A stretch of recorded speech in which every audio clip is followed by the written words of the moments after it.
Antes que o céu se abra em glória, antes que os anjos soem suas trombetas e o mundo testemunhe o retorno do Rei, haverá um período que a própria Bíblia descreve como tempo de grande tribulação, confusão espiritual e engano global.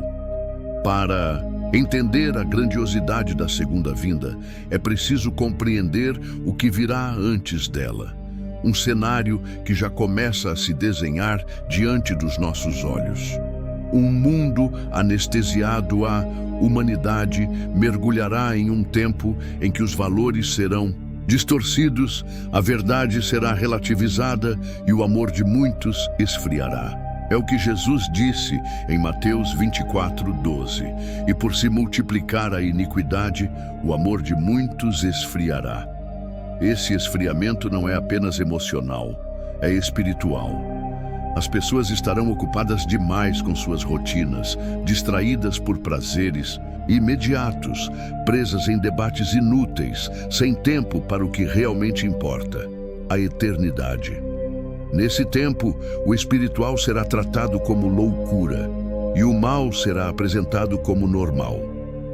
O certo será considerado errado e o errado ganhará status de liberdade. A Bíblia já alertava: ai dos que ao mal chamam bem e ao bem mal.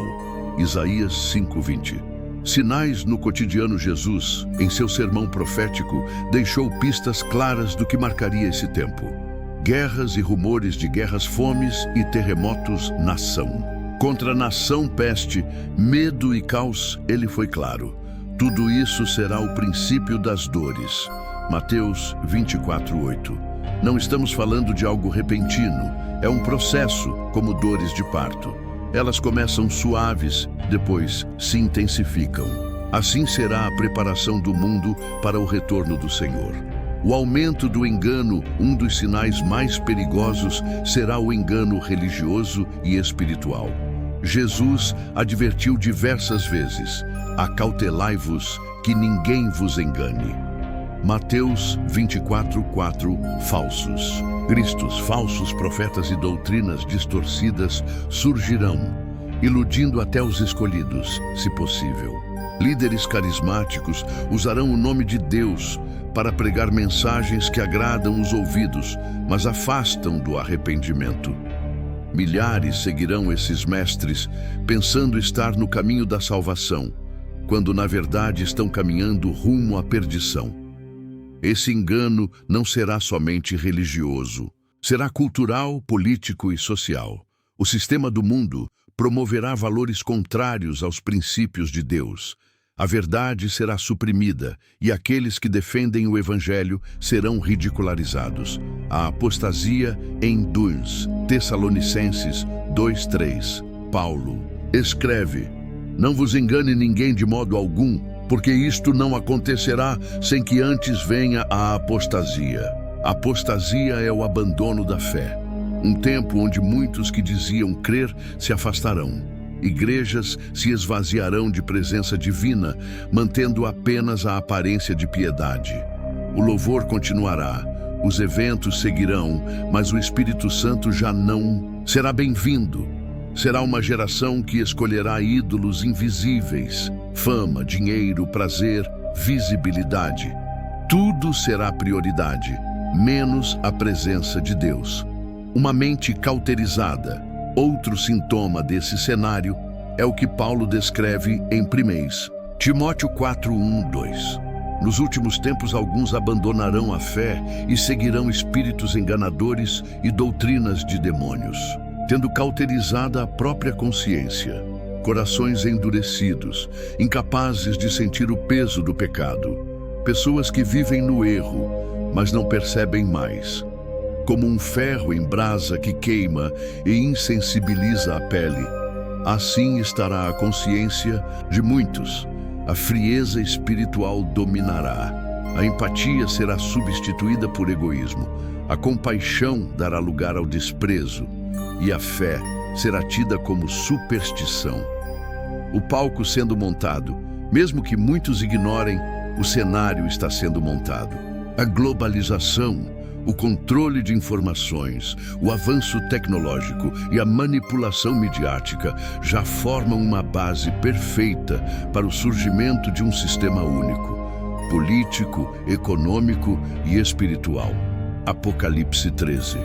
Fala de uma besta que domina o mundo inteiro e impõe um sinal a todos. Isso não surgirá da noite para o dia. Está sendo implantado aos poucos, em silêncio, enquanto o povo se distrai com entretenimento e debates vazios. A tecnologia por si só não é o problema, mas quando for usada para controlar, vigiar e determinar quem compra ou vende, então as profecias estarão ainda mais próximas do cumprimento. O papel da igreja nesse tempo, enquanto tudo isso acontece, a verdadeira igreja não ficará indiferente. Ela não é chamada para se esconder, mas para brilhar em meio à escuridão. Será um tempo de separação, de definição. Os que são fiéis serão ainda mais perseguidos, mas também mais fortalecidos. O avivamento virá, não de multidões, mas de corações rendidos. Homens e mulheres comuns, cheios do Espírito, pregarão com ousadia, não por fama, mas por urgência. Ser cristão não será moda, será risco, mas será também honra.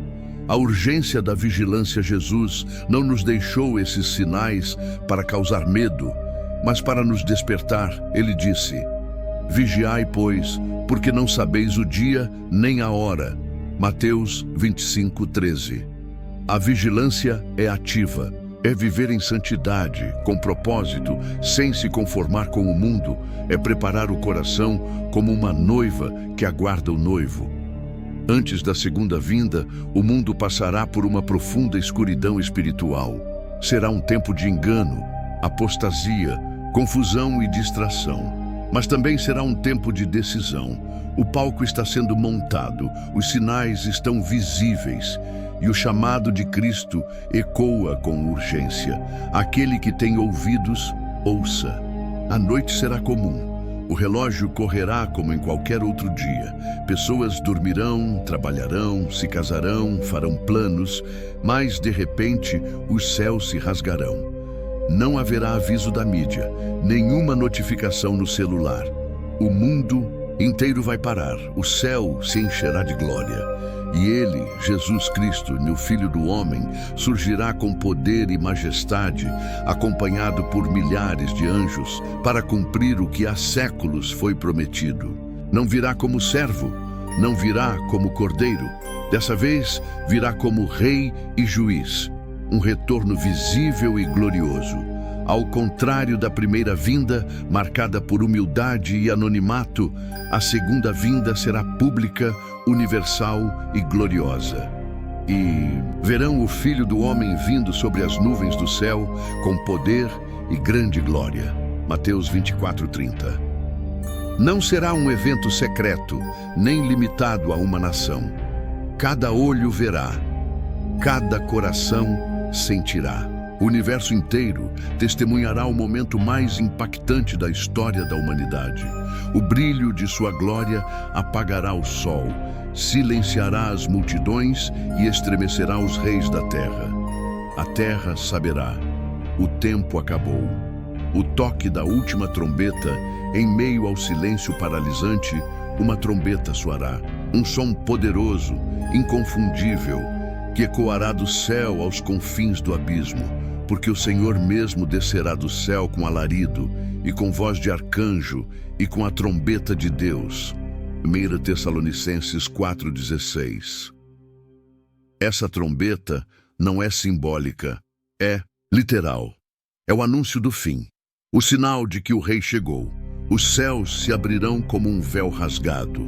Os mortos em Cristo ressuscitarão primeiro, e os vivos serão transformados num piscar de olhos. Milhões de corpos glorificados subirão, deixando para trás tudo o que é corruptível. Será o arrebatamento da igreja, a colheita dos justos, o encontro glorioso com o Senhor nos ares. A realeza celestial se revela nesse retorno. Jesus não estará só. Virá acompanhado de seus anjos e da glória do Pai. Um exército celestial descerá com ele, não para lutar, mas para testemunhar a justiça sendo estabelecida.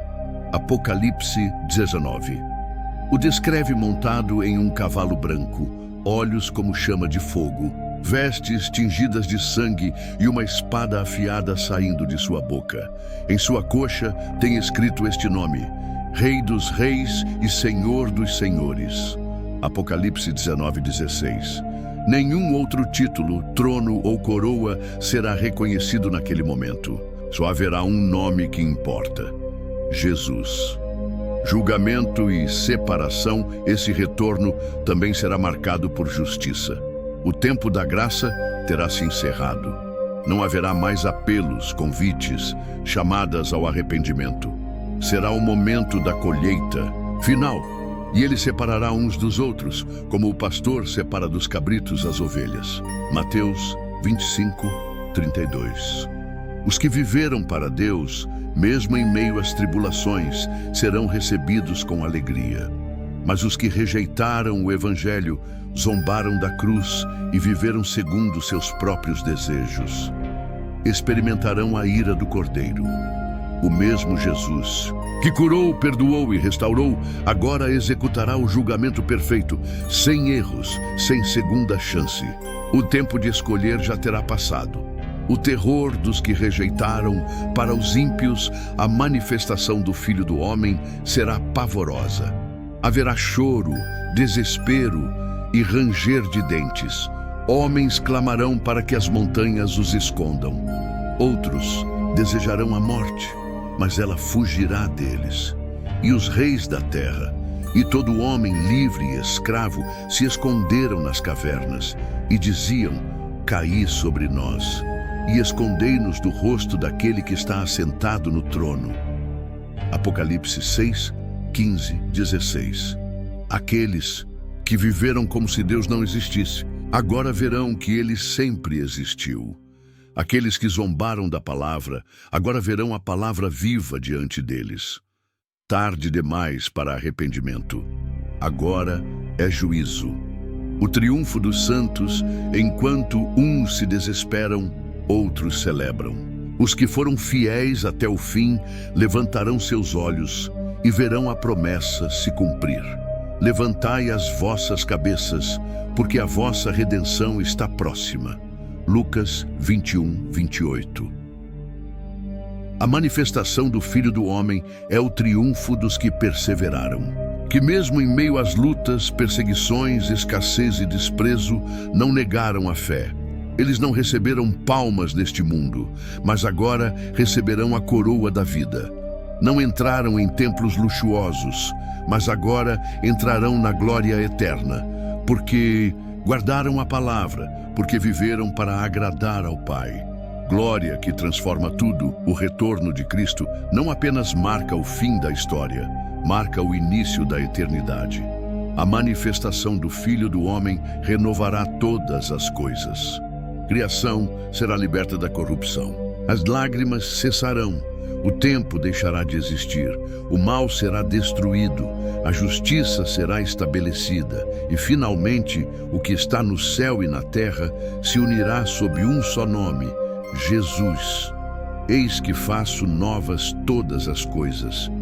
Apocalipse 21:5. A manifestação do Filho do Homem será o evento mais glorioso da eternidade.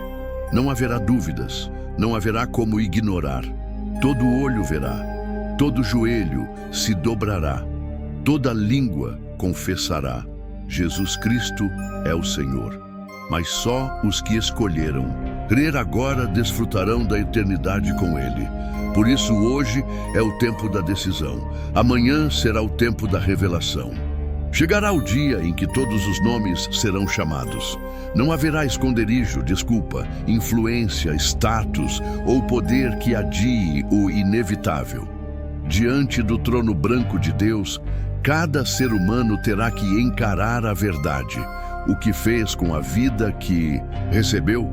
O juízo final não é uma lenda antiga, nem uma metáfora espiritual. É uma promessa solene nas Escrituras. É o momento em que Deus fecha o livro da história humana e abre o livro da vida. Silêncio nos céus. O cenário será diferente de tudo o que já foi visto. João, em Apocalipse, descreve um momento de silêncio absoluto nos céus. Nenhum anjo se move, nenhuma trombeta toca. É como se o universo inteiro prendesse o fôlego, esperando o desfecho do plano eterno. E vi um grande trono branco e o que estava assentado sobre ele. Apocalipse 20:11. Esse trono não é simbólico. É o centro do poder de toda a existência. E aquele que está sobre ele, o Senhor, é fiel e verdadeiro. Seus olhos penetram o mais profundo do coração. Sua justiça é incorruptível. Os livros serão abertos, então, algo extraordinário acontece. Livros são abertos, cada um deles contendo as obras, palavras, intenções e segredos de todas as pessoas que viveram sobre a terra. E abriram-se os livros. E outro livro foi aberto, o livro da vida, e os mortos foram julgados pelas coisas que estavam escritas nos livros, segundo as suas obras. Apocalipse 20:12. Nada ficou de fora, nenhuma conversa, clique, pensamento, decisão, tudo registrado. O que foi feito em segredo será exposto à luz. O que se tentou esconder virá à tona. Não haverá espaço para justificativas. O livro não mente. Todos comparecerão. Ninguém escapará desse dia. Reis e escravos, religiosos e ateus, ricos e pobres, homens e mulheres, todos estarão lá. Os grandes nomes da história e os anônimos esquecidos. Todos de pé, à frente com a eternidade. Todos havemos de comparecer perante o tribunal de Cristo. Romanos 14:10. Não importará quantos seguidores tinha, qual carreira construiu, que tipo de vida levou diante dos homens. Diante do trono, o que contará é o que fez com Cristo. Ele será o critério, o padrão, a base do julgamento. A diferença entre graça e condenação. Nesse tribunal, haverá dois tipos de pessoas: as que terão seus nomes escritos no livro da vida e as que não terão. Aqueles cujos nomes estão no livro da vida não serão julgados por condenação. Eles já foram justificados pela fé em Jesus Cristo. Seu julgamento será para recompensa, não punição. Nenhuma condenação há para os que estão em Cristo Jesus. Romanos 8:1.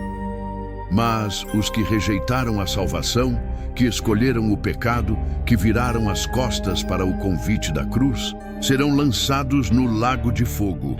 A condenação será eterna, consciente, sem volta. Uma realidade dolorosa, mas justa. E todo aquele que não foi achado no livro da vida foi lançado no lago de fogo. Apocalipse 20:15. Não haverá protestos. Não haverá apelação. O julgamento será perfeito. Um fogo que nunca se apaga. A Bíblia não mascara o destino dos que rejeitam a salvação. O inferno é real. Não é alegoria. Não é figura de linguagem. Jesus falou mais sobre o inferno do que sobre o céu, onde o seu verme não morre e o fogo nunca se apaga. Marcos 9:44.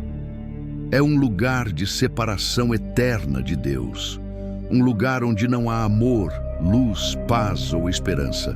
O inferno é o destino dos que escolheram viver longe de Deus e agora viverão eternamente assim. Não porque Deus desejava isso, mas porque a pessoa escolheu rejeitá-lo. A recompensa dos justos, mas para os salvos, o julgamento final será um momento de honra. Eles receberão coroas, recompensas e herança eterna. Bem-estar, servo bom e fiel. Entra no gozo do teu Senhor. Mateus 25:23. Cada lágrima derramada, cada escolha difícil feita por amor a Cristo, cada renúncia, cada gesto de fé, tudo será lembrado, honrado, recompensado.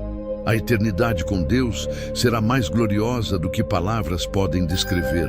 O céu será o lar eterno dos redimidos, um lugar onde não haverá mais morte, nem dor, nem tristeza, onde Deus enxugará dos olhos toda lágrima. A palavra final é dele. No julgamento final, as ideologias cairão, os argumentos dos homens silenciarão, a ciência, a filosofia, a religião, tudo será submetido à única palavra que permanece para sempre, a palavra de Deus.